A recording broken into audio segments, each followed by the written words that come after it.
Oh, excuse me, is this seat taken? No, not at all. Please sit down. Thank you so much. This cafe is so busy today. Yes, it's always crowded on Saturday mornings. Everyone loves their weekend coffee. Me too. I can't start my day without a good cup of coffee. By the way, I'm Sarah. Nice to meet you, Sarah. I'm David. Are you from around here? Yes, I live just 2 blocks away. I come here almost every weekend. What about you? I moved here about 3 months ago. I'm still exploring the neighborhood. Oh, that's exciting. Where did you move from? I'm from London, England. I came here for work. London. I've always wanted to visit. How do you like it here so far? It's wonderful. The people are friendly, and there are so many great cafes like this one. I'm glad you're enjoying it. This cafe is actually my favorite place to study. Oh, what do you study? Well, I'm an English teacher. I often come here to prepare lessons for my students. That's brilliant. Teaching must be very rewarding. It really is. I love helping people learn English. What do you do for work? I'm a software engineer. I work for a tech company downtown. Interesting. Do you use English a lot in your work? Yes, all the time. English is essential in my field. Speaking of English, I notice you have a beautiful British accent. Thank you. You have a lovely American accent, too. Do your students find it easy to understand you? I hope so. I try to speak clearly and not too fast. That's very important for beginners.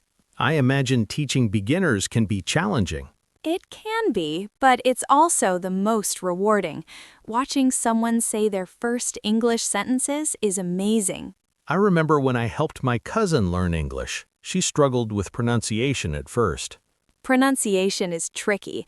English has so many sounds that don't exist in other languages.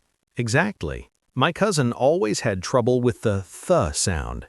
Oh yes, the is difficult for many students. They say dis instead of this or thank you instead of thank you. How do you teach them to pronounce it correctly? I tell them to put their tongue between their teeth gently, then they blow air softly. That's a good technique. What other sounds are difficult for beginners? The R sound is hard for some students, and the difference between B and V confuses many people. I never thought about that. We take these sounds for granted. Exactly. Native speakers don't realize how complex English pronunciation is. What about grammar? That must be even more challenging to teach. Grammar can be tough, but I like to keep it simple for beginners. We start with basic sentences. Like, I am happy or she is a teacher? Perfect examples. Those simple sentences are the foundation. And then you build from there. Yes, once they master simple sentences, we add adjectives, verbs, and more vocabulary. It's like building blocks. Exactly. That's a great way to describe it. You know, I'm trying to learn Spanish right now. It's giving me a new appreciation for language learners. Oh, wonderful. How's it going? It's harder than I expected. I thought it would be easy because I speak English, but it's quite challenging. That's normal. Every language has its difficulties. What's the hardest part for you? The verb conjugations are killing me. In English, we say, I speak, you speak, we speak, but in Spanish, every verb changes. Yes, Spanish verbs are complex, but you know what? English has challenges too. Really? Like what? Well, our spelling is terrible. We write though, through, thought, and tough, all different sounds. I never thought about that. You're absolutely right. And our phrasal verbs drive students crazy. Look up, look down, look after, look for, they all mean different things. Good point. I can see why that would be confusing. Plus, we have so many exceptions to grammar rules. We say I go, but he goes. Why the extra S? English is strange when you think about it. Every language is strange in its own way. That's what makes learning languages fascinating. How long have you been teaching English? About 5 years now. I started right after university. Do you teach at a school? I teach at a language center 3 days a week. The other days, I do private tutoring. That must keep you busy. It does, but I love it. Every student is different and every class is unique. What's the most rewarding part of teaching? Definitely seeing the progress. When a student who couldn't speak at all starts having conversations, that's magical. I can imagine. Do you have students from many different countries? Yes, I've taught students from Japan, Brazil, Saudi Arabia, Russia, France, and many more countries. That's incredible. You must learn a lot about different cultures.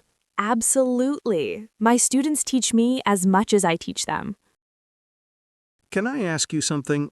What advice would you give to someone who wants to improve their English? Of course.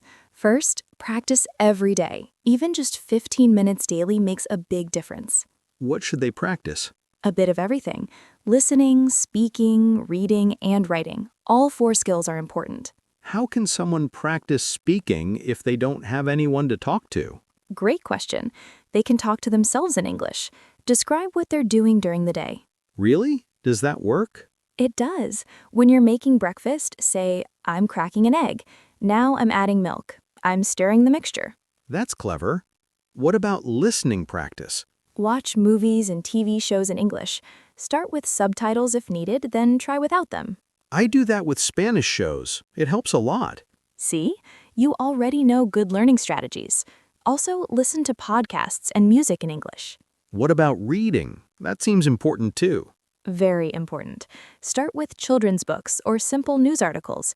Don't worry about understanding every word. Should learners use a dictionary for every new word? Not every word. Try to understand from context first.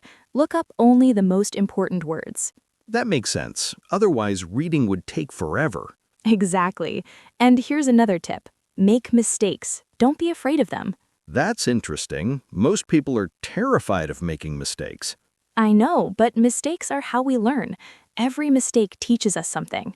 I needed to hear that for my Spanish learning. Be confident and speak up, even if it's not perfect. Native speakers will appreciate your effort. What about vocabulary? How can people remember new words? Use them immediately. Learn a new word, use it in 3 sentences right away. And that helps you remember? Yes. Also, write new words in a notebook. Review them regularly. Do you recommend any apps or websites? There are many good ones, but honestly, the best resource is real conversation with real people. Like what we're doing right now? Exactly. This is perfect practice. Natural, relaxed conversation. What are the most common mistakes beginners make? One big one is translating word by word from their native language. What's wrong with that? Languages have different structures. What works in one language doesn't always work in English. Can you give me an example? Sure, in some languages, they say, I have 25 years, but in English, we say, I am 25 years old. Ah, I see. The structure is different. Right. Another common mistake is using the wrong tense. Like saying, I go to the store yesterday? Exactly. It should be, I went to the store yesterday. English tenses are tricky.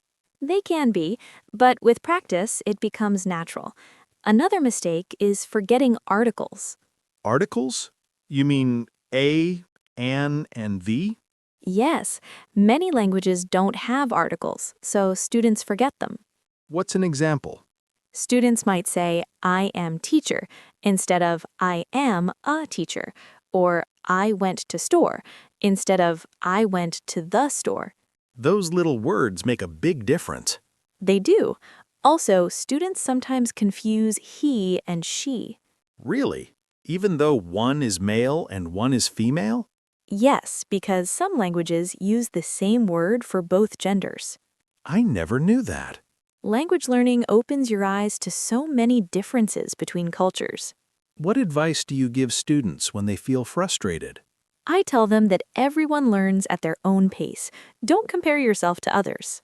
That's good advice for any skill. And I remind them that even native speakers make mistakes and are still learning. That's true. I learn new English words all the time. Exactly. Language is always growing and changing. Sarah, you're making me want to take English teaching more seriously. Maybe I should help more people. You should. You're a native speaker and you're patient and clear when you explain things. Thank you. I do enjoy helping people. Maybe I could volunteer at a language exchange. That's a wonderful idea. There's a language exchange event here at this cafe every Thursday evening. Really? I had no idea. Yes, people come to practice different languages. You could help with English and practice your Spanish too. That sounds perfect. What time does it start? 7 o'clock. It's very casual and friendly. I'll definitely come this Thursday. Will you be there? Most weeks, yes. I love meeting new people and helping them practice. This has been such a nice conversation. I've learned a lot about teaching and learning languages. Me too. It's been lovely talking with you, David. You know, this is exactly what language learning is about. Real conversations with friendly people. I couldn't agree more. Not just textbooks and grammar exercises, but real human connection. Well, I should probably get going. I have some work to finish this afternoon. Me too. I need to prepare lessons for Monday. It was wonderful meeting you, Sarah. I'll see you Thursday at the language exchange. Absolutely. I'm looking forward to it. Have a great rest of your weekend. You too, David. Enjoy exploring the neighborhood. I will. Thanks for all the English learning tips. Even as a native speaker, I learned something today. That's the beauty of conversation. We always learn from each other. See you soon. See you Thursday. Goodbye. Goodbye. Key vocabulary and phrases from this conversation. Greetings and introductions. Is this seat taken? Nice to meet you. I'm from. Where are you from? Expressing opinions. I think. In my opinion. I believe. I couldn't agree more. Asking for information. Can I ask you something? What about? How can someone? What's the hardest part? Giving advice. You should. I recommend. Try to. Don't worry about. Expressing difficulty. It's challenging. It's tricky. It's harder than I expected. That seems difficult. Encouragement. Keep going. Don't give up. You're doing great. Practice makes perfect. Common phrases. By the way, speaking of, that reminds me, that makes sense. Good point. Key vocabulary and phrases from this conversation. Greetings and introductions. Is this seat taken? Nice to meet you. I'm from. Where are you from? Expressing opinions. I think. In my opinion. I believe. I couldn't agree more. Asking for information. Can I ask you something? What about? How can someone? What's the hardest part? Giving advice. You should. I recommend. Try to. Don't worry about. Expressing difficulty. It's challenging. It's tricky. It's harder than I expected. That seems difficult. Encouragement. Keep going. Don't give up. You're doing great. Practice makes perfect. Common phrases. By the way, speaking of, that reminds me, that makes sense. Good point.